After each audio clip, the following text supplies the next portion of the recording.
लंबे बालों वाली बहू। झुमकी के बाल बहुत लंबे थे, जमीन पर लहराते थे।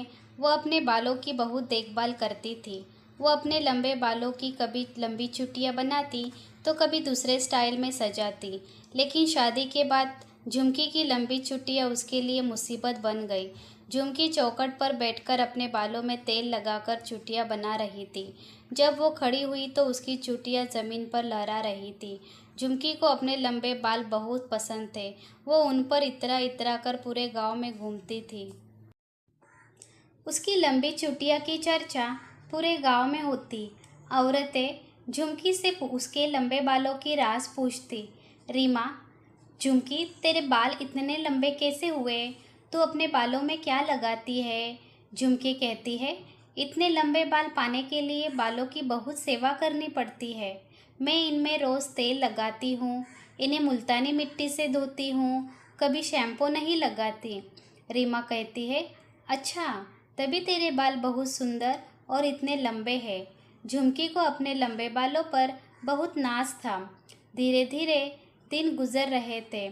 एक दिन उसे देखने के लिए लड़के वाले आए। उन्हें झुमकी की लंबी चोटी बहुत अच्छी लगी। लड़के की माँ सीमा, लड़की के बाल तो बहुत लंबे हैं। मैंने आज तक किसी लड़की की इतनी लंबी चोटी नहीं देखी। हमें झुमकी बहुत पसंद है। झुमकी की माँ सुजाता, बहन जी, झुमकी अपने बालों की बहुत सेवा करती है। सीमा कहती है, जो लड़की अपने बालों की इतनी सेवा कर सकती है वो सास ससुर की सेवा भी करेगी। सुजाता, बिल्कुल करेगी बहन जी। सीमा, तो ठीक है, हमें ये रिश्ता मंजूर है। इस तरह झुमकी शादी नरेश से तय हो जाती है। कुछ दिन बाद दोनों की शादी हो जाती है। शादी के बाद जब झुमकी अपने ससुराल आती है तो हर तरफ उसकी लंबी चुटिया की चर्चा होने लगती है। महिलाएं उसकी लंबी चुटिया देखने आने लगी। शीला, अरे सीमा, मैंने सुना है नई बहू की चोटी ज़मीन तक लंबी है। सीमा कहती है, हाँ शीला, तुमने सही सुना है। दूसरी औरत, ज़रा हमें भी दिखाओ। पूरे गांव में खबर फैल गई है कि सीमा की बहू की चोटियाँ नागिन से लंबी है। शीला, सीमा, तेरे पूरे खानदान में तो क्या, पूरे गांव में इतनी लंबी चुटिया किसी की नहीं है। तूने अपने बालों की इतनी सेवा की, लेकिन तेरे बाल इतने लंबे नहीं हुए, नज़र न लगे बहू को। सीमा कहती है, शीला, पहले लड्डू खाओ ना, मैंने बनाए हैं। बहू तो यही रहेगी, इसकी चुटिया देखने के बहुत मौके मिलेंगे। झुमकी की लंबी चुटिया की तारीफें सुनकर उसकी सास सीमा जलने लगी। सीमा कहती है, जब से झुमकी आई है सब उसी की लंबी चोटी की तारीफ कर रहे हैं। अब इसकी लंबी चोटी किसी को देखने नहीं दूंगी। सभी मेहमानों के जाने के बाद सीमा ने झुमकी से कहा, सीमा बहू, अपनी लंबी चुटिया का जूड़ा बना ले और इसे घूंघट से ढक कर रख, और खबरदार, जो कभी अपने बालों को खोला। झुमकी, लेकिन क्यों माँ जी? सीमा, बहू, तू बहुत भोली है। मैं नहीं चाहती कि तेरे लंबे बालों को किसी की नज़र लगे। झुमकी को सास सीमा की बात अच्छी नहीं लगी, लेकिन वो उसकी बात टाल नहीं सकती थी। उसे न चाहते हुए भी अपने लंबे बालों का जूड़ा बनाना पड़ता था। अब वो अपने बालों की सेवा भी नहीं कर पाती। जब भी वो अपने बालों में तेल लगाती, सीमा, अपने बालों में तू 2-2 घंटे तेल लगाती है, कभी मेरे घुटनों में भी तेल लगा दिया कर, बहुत दर्द रहता है। हमें तो यही सोचकर तुझे अपनी बहू बनाया था कि बालों की इतनी सेवा करने वाली लड़की अपने सास ससुर की भी सेवा करेगी, लेकिन तुझे तो हमारी फिक्र ही नहीं है, सिर्फ अपने बालों को संवारने में लगी रहती है। झुमकी कहती है, नहीं माँ जी, ऐसी बात नहीं है, मैं अभी आपके घुटनों में तेल लगा देती हूँ। झुमकी अपने बालों को छोड़कर सास के घुटनों में तेल लगाने लगती है। उसके बाद वो घर के दूसरे काम में लग जाती है। इतने में वो अपने बालों का जूड़ा बनाना भूल जाती है और उसके बाल ज़मीन पर लहरा रहे होते हैं। झुमकी रसोई में खाना बना रही थी कि सास सीमा ने देखा कि आस पड़ोस के लोग अपने अपने घरों से झांककर झुमकी के बाल देख रहे थे। यह देखकर सीमा से रहा न गया। वो झुमकी के पास आई और उसे डांटते हुए बोली, सीमा बहू, तुझे कितनी बार कहा है कि अपने लंबे बालों का जूड़ा बनाकर उन्हें घूंघट से ढक कर रखा कर, लेकिन तुझे समझ नहीं आता। झुमकी, गलती हो गई माँ जी, मैं भूल गई थी, अभी अपने बालों का जूड़ा बनाती हूँ। ऐसा कहकर झुमकी ने फ़ौरन अपने बालों का जूड़ा बनाया और उन्हें घूंघट से ढक लिया। जब कभी वो अपने बालों को धोती तो सीमा उसे छत पर बाल सुखाने भी नहीं देती। सीमा, बहू, तू छत पर क्या कर रही है? झुमकी, माँ जी, आज मैंने बाल धोए हैं, उन्हें सुखा रही हूँ। सीमा कहती है, जल्दी से घर के अंदर आ जा। झुमकी छत से उतरकर घर के अंदर आती है। झुमकी, क्या बात है माँ जी? सीमा, बहू, तू बाल सुखाने छत पर नहीं जाएगी आज से, तू अपने बाल कमरे में ही सुखाएगी। झुमकी कहती है, लेकिन माँ जी, इतने लंबे बाल कमरे में कैसे सूखेंगे? सीमा, मुझे कुछ नहीं पता, इन्हें जल्दी से सुखाकर जूड़ा बना ले। झुमकी के बाल पूरी तरह नहीं सूखे थे, वो गीले बालों का ही जूड़ा बना लेती है। झुमकी मन ही मन सोचती है, शादी से पहले कितनी आज़ादी थी। मैं अपने बालों को लहराते हुए छत पर सुखाती थी, इनकी स्टाइल बनाती थी, कितने सुंदर लगते थे मेरे बाल। और अब तो इनका जूड़ा बनाने के अलावा कुछ कर ही नहीं सकती। इतने लंबे बालों का जूड़ा बनाने से मेरा सिर भी भारी हो जाता है।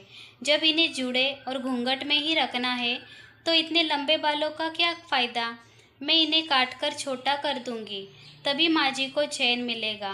कुछ ही दिनों में अपने लंबे बाल काट दूंगी, ऐसा सोचकर वो उदास हो जाती थी।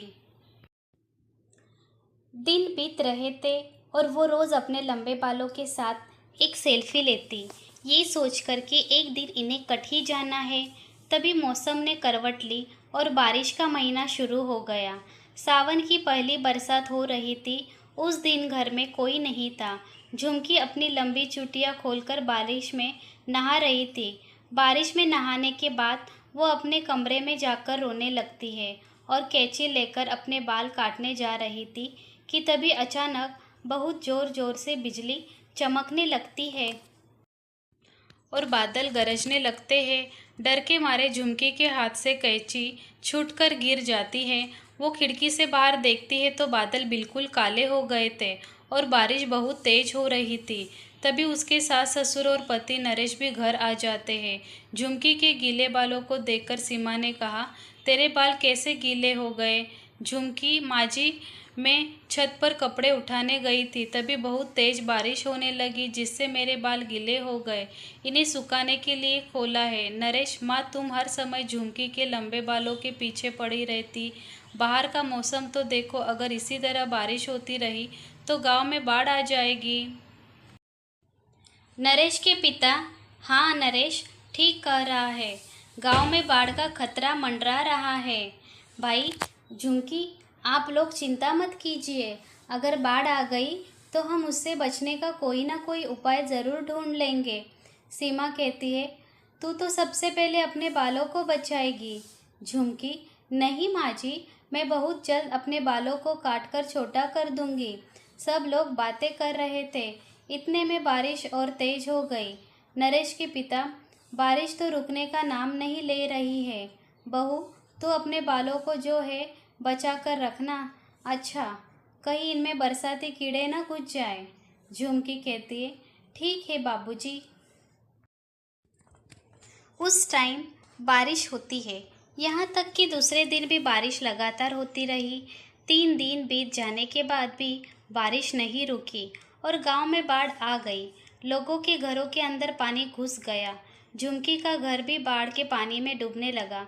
तभी सीमा आवाज़ लगाती है, सीमा, बेटा, बेटा मुझे बचाओ, मैं डूब रही हूँ। नरेश, मैं क्या करूँ माँ, मैं तो खुद डूब रहा हूँ। नरेश के पिता, अरे मुझे कोई बचाओ, वरना मैं डूबकर मर जाऊँगा। सब लोग पानी में डूब रहे थे। सीमा, क्या मेरे परिवार को बचाने वाला कोई नहीं है? क्या कोई हमारी मदद नहीं करेगा? झुमकी, आप लोग चिंता मत कीजिए, आप लोगों को कुछ नहीं होगा, मेरी लंबी चुटिया सबकी मदद करेगी। सीमा, सुरेश और नरेश तीनों झुमकी की लंबी चुटियों को कसकर पकड़ लेते हैं। झुमकी को तैरना भी आता था। वो पानी में तैरकर सबको सुरक्षित जगह पर ले जाती है। वो अपनी लंबी चुटिया की मदद से गांव के दूसरों लोगों को भी डूबने से बचाती है और सबको सुरक्षित जगह पर ले जाती है। 2 दिन के बाद जब बाढ़ का पानी उतर जाता है तब गांव के लोग झुमके की लंबी चुटिया की बहुत तारीफ करते हैं। शीला कहती है, सीमा तेरी नई बहू की लंबी चुटिया ने हम सबकी जान बचा ली। दूसरी औरत, हाँ, झुमकी बहू की लंबी चोटी बड़े काम की है, इसे संभाल कर रखना। लेकिन सबके जाने के बाद झुमकी कैंची लेकर अपनी लंबी चोटी काटने जा रही थी कि सीमा ने आकर उसका हाथ पकड़ लिया। सीमा कहती है, नहीं बहू, तू अपनी लंबी चोटी नहीं काटेगी। झुमकी, लेकिन माँ जी, मैं इस लंबी चोटी को रख कर भी क्या करूँगी? मैं ना तो इसे खोल सकती हूँ, ना इनकी सेवा कर सकती हूँ। गीले बालों में ही जूड़ा बनाना पड़ता है और घूंघट में छिपा कर रखना पड़ता है। सीमा, बहू, आज के बाद तुझे इन्हें घूंघट में छिपाने की ज़रूरत नहीं है। तू इनकी खूब सेवा कर और सुंदर सुंदर स्टाइल में भी बना। अब जूड़ा बनाने की कोई ज़रूरत नहीं है। सास की बात झुमकी के कानों में शहद की तरह लग रही थी। झुमकी, सच माँ जी? सीमा, हाँ बहू। उस दिन के बाद से झुमकी की लंबी चुटिया फिर से लहराने लगी। दोस्तों, ये सास बहू स्टोरी आपको कैसी लगी? नीचे कमेंट में हमें ज़रूर बताइएगा। कहानी को पूरा पढ़ने के लिए शुक्रिया। तब तक के लिए धन्यवाद।